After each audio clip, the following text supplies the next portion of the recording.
Hello girls, welcome to your English literature class. Today we are going to read and understand lesson 3, TINE and the Faraway Mountain.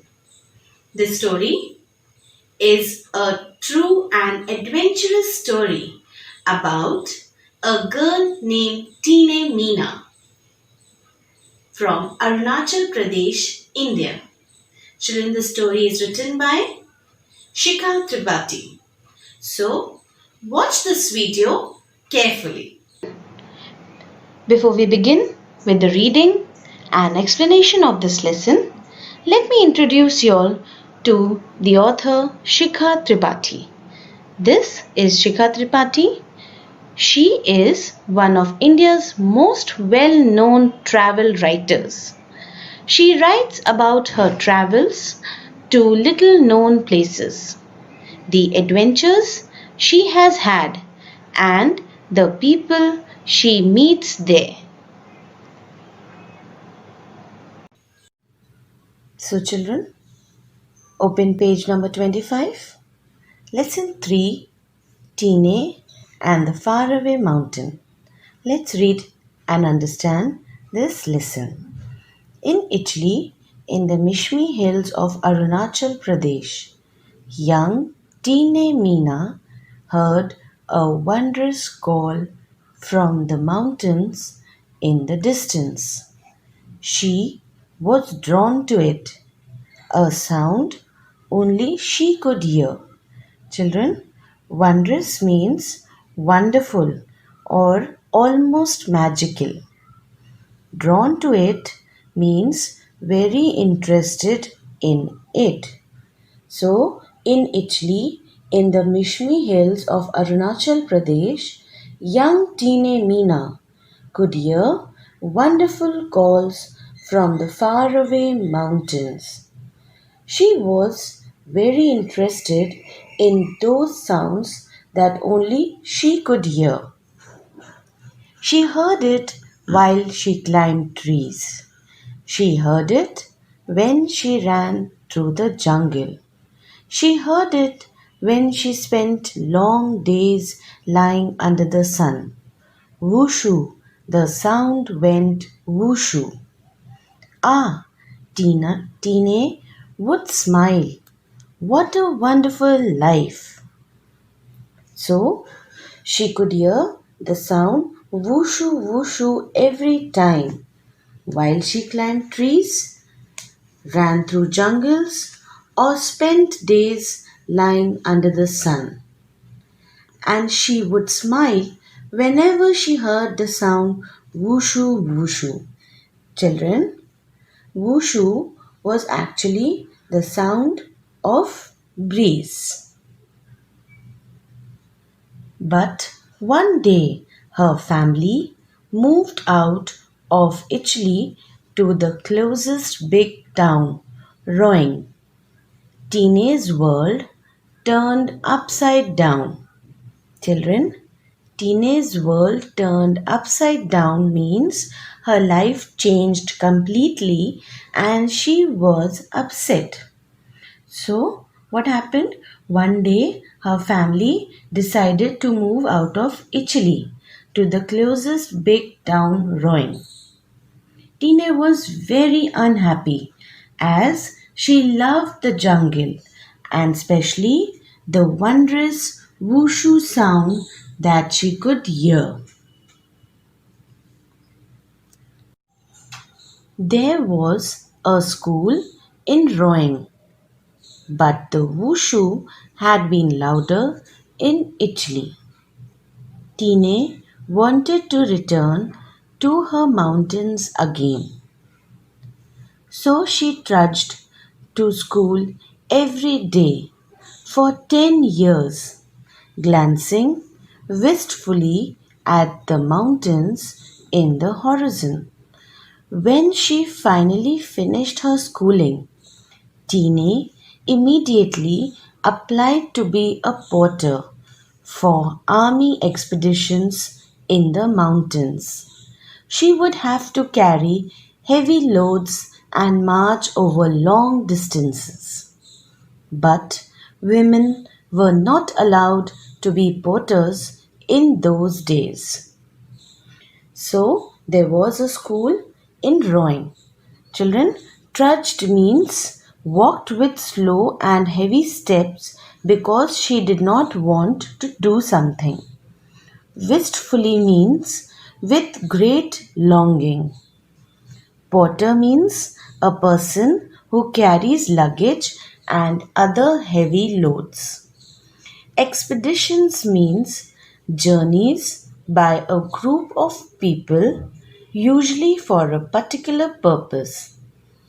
So, as I already told you, that there was a school in rowing, and she even got admission there. Who's that she?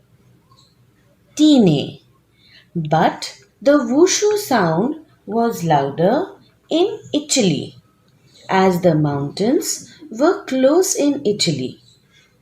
Tine wanted to return back to her mountains again. So, what happened? Tine used to walk slowly and sadly down to school every day. Children, as I've already told you the meaning of trudged. When you don't want to go to school, you very sadly move, no? So, in the same way, she also very sadly and slowly used to walk down to school every day for 10 years. How many years, children? 10 years. As soon as she finished her schooling, she applied to be a porter. A porter is a person who carries luggage or heavy loads. So, she wanted to be a porter. She applied to be a porter for the army expeditions in the mountains. But unfortunately, there were some rules over there that women were not allowed to be porters in those days. Tine did not let that shop stop her. She dressed as a boy and started to work, carrying nearly 25 kilos of luggage every day. A whole week passed before everyone realized that she was a girl disguised as a boy. So then, Tine, what she used to do? She did not let any rule stop her. She dressed up as a boy and started her work as a porter and carried 25 kilos of luggage every day. But after 1 week, all realized and came to know that she was a girl who was dressed up like a boy. The officers scolded Tine for breaking the rules, but they knew that Tine knew the route better than anyone else. So they allowed her to continue working. Her act would later help lift the ban on female porters. In the army, Tine worked on many expeditions and soon became a coordinator. It was on one of her expeditions as a coordinator that she met Dr. Romeo Meti. At that time, Dr. Meti was working to promote adventure sports in Arunachal Pradesh and immediately identified Tine's talent. You are a naturally gifted climber, he told her. You have the strength and the determination. Now all you need is technique. So what happened, children? The officers scolded her. Who they scolded? They scolded Tine and they shouted on her for breaking the rules. But they knew that Tine knew the route better than anyone else. So they allowed her to be a porter for them. Children, ban means a law that does not allow people to do something. So, because of Tine, going out of her way and becoming a porter, the rules were changed later. Okay, the ban was removed. Coordinator means someone who plans trips to the mountains. Adventure sports means exciting sports like mountaineering, whitewater rafting, and so on. Naturally gifted means someone who does something very well on their own without training. Determination means a strong desire to do something. So soon Tine became the coordinator in the army as she worked in many expeditions. And during one of her expeditions, do you know who she met? She met Dr. Romeo Matey. He was there working to promote adventurous sports. He saw Tine's talent and told her that she was a natural mountain climber and had the strength and desire to be a professional mountaineer. But she just needed a bit of technique. Children, technique means the correct way of climbing. Dr. Matey became Tine's mentor and she began her training as a mountain climber. The distant mountains still called her. Children, mentor means a person who helps or teaches and advises someone regularly.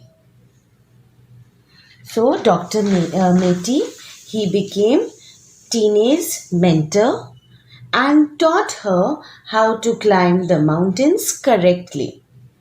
But the mountains that were far away at a distance were still calling out to her. They were calling out to Tine. But Tine did not know the name of the distant mountains till she watched the race for Everest, a film about the first climb of Mount Everest.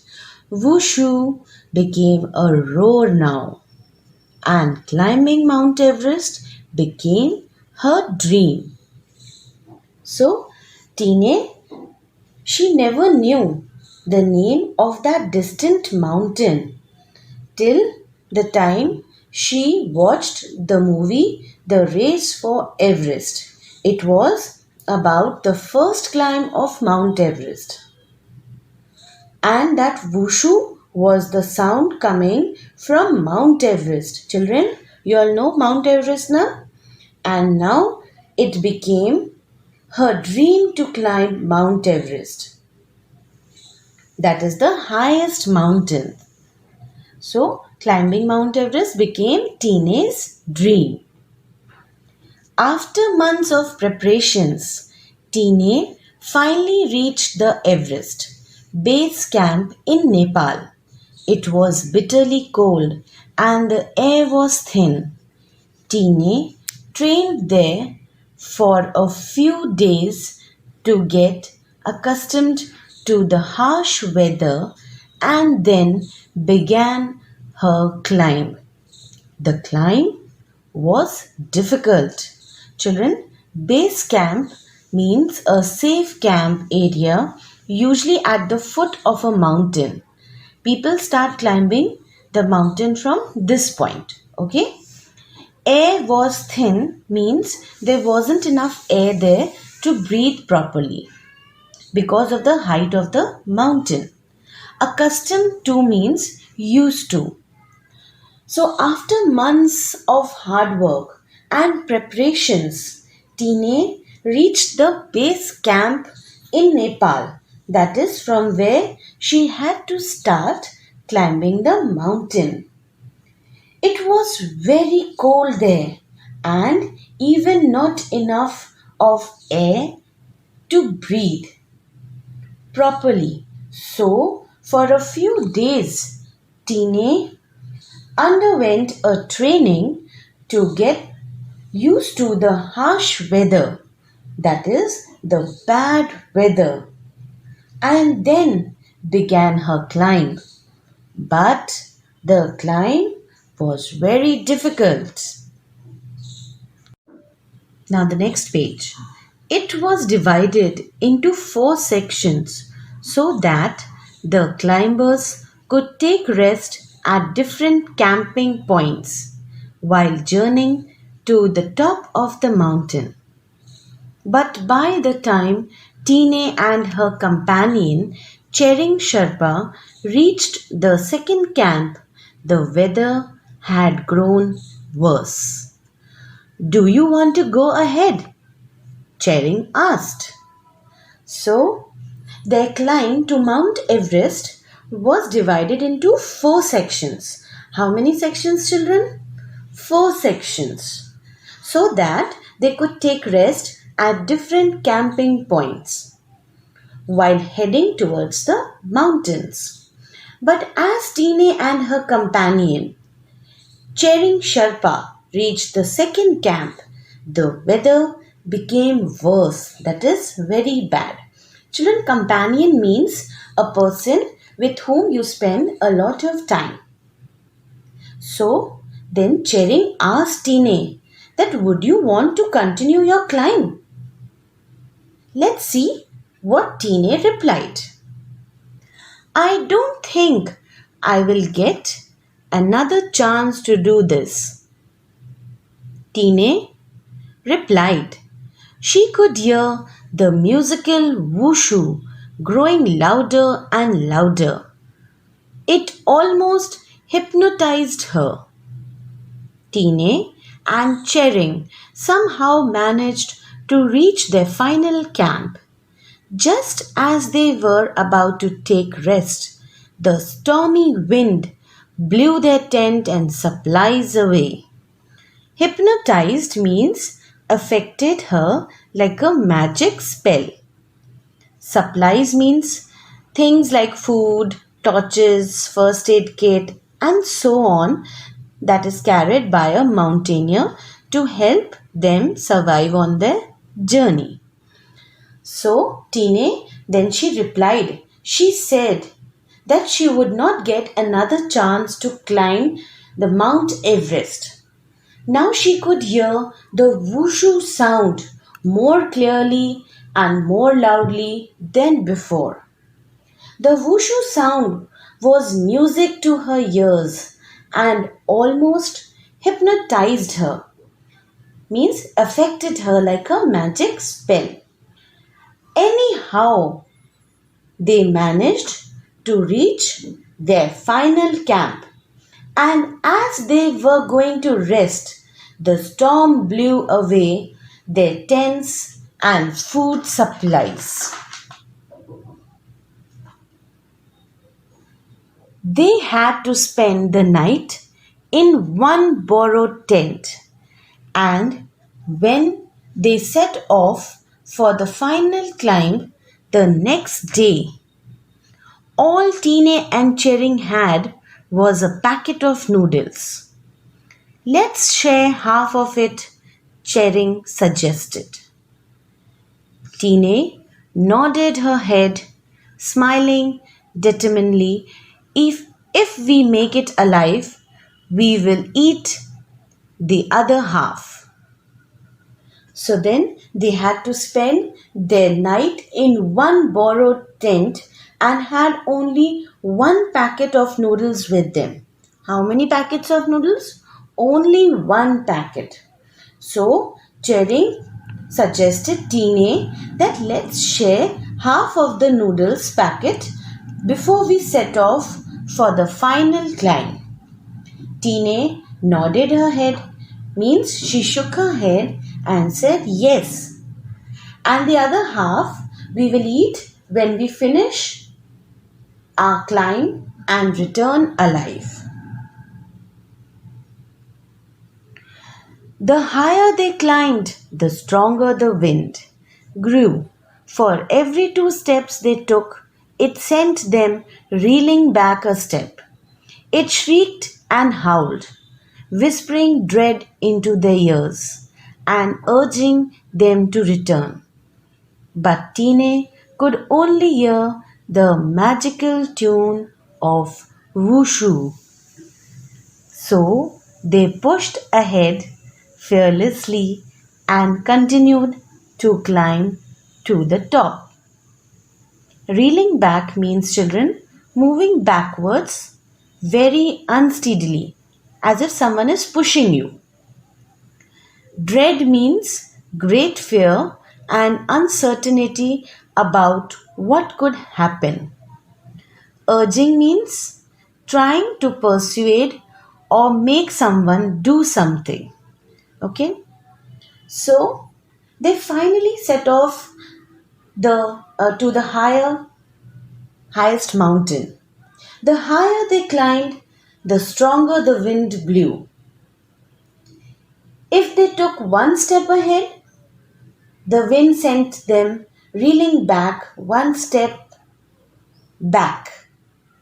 The wind was so bad that it kept making loud noises and whispered great fear into their ears, trying to make them go back.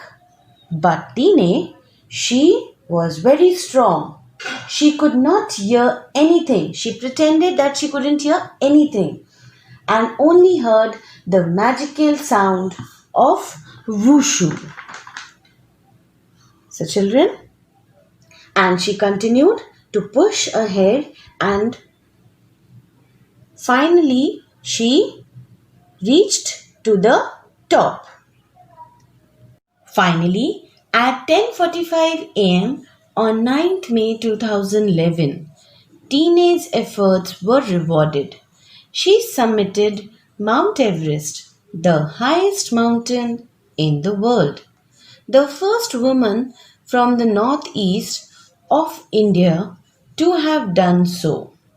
She had found her faraway mountain and was one with the sound that had called her all her life. Children, summited means climbed to the top of a mountain. So finally, at 10:45 a.m. on 9th May 2011, Tine summited to the top of Mount Everest. As I've already told you, summited means climb the top of a mountain, which was the highest mountain in the world. She was the first woman from the northeast of India to climb Mount Everest.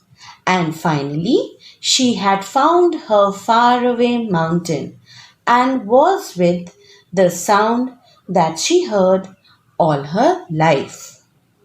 So, children, the moral of the story is that you need to work very hard to achieve your dreams. And you have to be determined and confident no matter whatever hurdles come your way. So remember, hard work always pays off. Children, I will be posting the question answers and hard words of this lesson. Please write them in your copies and learn them. Thank you.